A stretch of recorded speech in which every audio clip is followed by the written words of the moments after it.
saya akan membahas review jurnal mengenai induksi kalus dari antara pisang Goroho Musa Acuminata dengan menggunakan 2,4D dan BAP. Nah, pada latar belakang kali ini, penelitian membahas tentang teknik kultur jaringan pada pisang Goroho, khususnya pada proses induksi kalus dari bagian antara bunga pisang. Kalus merupakan kumpulan dari sel tanaman yang belum memiliki bentuk atau fungsi yang khusus. Dalam bioteknologi, tanaman kalus sangat penting karena dapat digunakan sebagai perbanyakan tanaman, terus juga pemuliaan tanaman, rekayasa genetika, serta pembentukan tanaman unggul. Pisang Goroho dipilih karena merupakan varietas lokal khas Sulawesi yang memiliki nilai ekonomis dan kandungan pati yang resisten lebih tinggi, sehingga berpotensi dikembangkan lebih lanjut. Namun pada penelitian ini juga kultur jaringan pada pisang Goroho itu masih terbatas. Oleh karena itu, penelitian ini dilakukan untuk mengetahui pengaruh hormon 2,4D dan BAP terhadap pembentukan kalus dari antara pisang Goroho. Adapun tujuan dari penelitian ini, yang pertama itu untuk mengetahui pengaruh kombinasi hormon 2,4D dan BAP terhadap induksi kalus. Yang kedua itu ada menentukan kombinasi hormon yang terbaik untuk mempercepat pembentukan kalus, serta melihat karakteristik dari morfologi kalus yang terbentuk. Pada metode penelitian ini dilakukan di Laboratorium Kultur Jaringan Universitas Negeri Gorontalo. Nah, metode ini dilakukan dengan menggunakan metode rancangan acak lengkap, yang dimana memiliki 5 perlakuan. Yang pertama itu P1 pada kontrol tanpa hormon. Yang kedua P2 0,5 mili 2,4D ditambah 0,5 mili BAP. Terus yang ketiga P3 1 mili 2,4D ditambah 1 mili BAP. Yang keempat P4 yang dimana 1,5 mili 2,4D ditambah 1,5 mili BAP.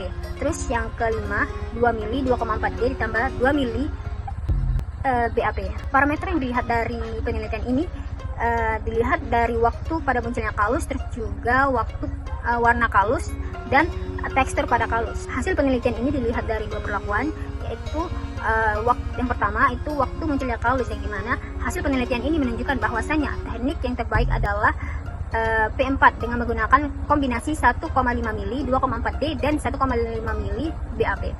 Pada perlakuan ini kalusnya itu muncul lebih cepat, yaitu sekitar 13,17 hari setelah induksi. Sedangkan pada perlakuan hormon yang rendah dapat menghasilkan kalus yang lebih lambat, dan kontrol tanpa hormon tidak dapat menghasilkan kalus sama sekali. Nah, pada penjelasan ini dapat menunjukkan bahwasanya keseimbangan hormon sangatlah penting dalam merangsang pembelahan sel dan pembentukan pada kalus. Nah, yang kedua itu dilihat dari karakteristik morfologi kalus, yang dimana pada perlakuan P4 bisa dilihat dari warna kalus putih kekuningan dan juga teksturnya permeable atau remah. Pada karakter ini dapat menandakan bahwasanya selnya itu masih aktif membelah, terus juga kondisi jaringannya juga masih embrionik dan memiliki potensi regenerasi yang tinggi. Pada perlakuan P5, kalusnya itu berwarna hijau kecoklatan, yang artinya jaringannya itu mulai mengalami diferensiasi atau mulai berkembang menjadi jaringan yang lebih spesifik.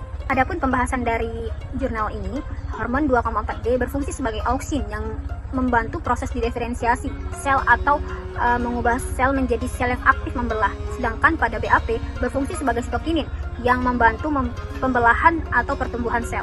Jika konsentrasi kedua hormonnya itu seimbang, maka pembentukan kalus menjadi lebih cepat, terus juga kualitas kalusnya itu jauh lebih baik dan jaringannya juga jauh lebih aktif berkembang. Namun jika hormon terlalu tinggi, jaringannya itu dapat mengalami stres dan sehingga pembentukan kalus menjadi kurang optimal. Adapun kesimpulan dari jurnal ini bisa dilihat, yang pertama kombinasi hormonnya itu sangat dipengaruhi keberhasilan induksi kalus. Lalu yang kedua, perlakuan terdapat pada kombinasi 1,5 mili 2,4D dan 1,5 mili BAP. Terus yang ketiga itu kombinasi tersebut dapat menghasilkan kalus tercepat atau berkualitas baik, sedangkan tanpa hormon kalusnya itu tidak dapat terbentuk. Mungkin itu saja penjelasan dari saya. Saya akhiri, wabillahi taufiq wal hidayah. Wassalamualaikum warahmatullahi wabarakatuh.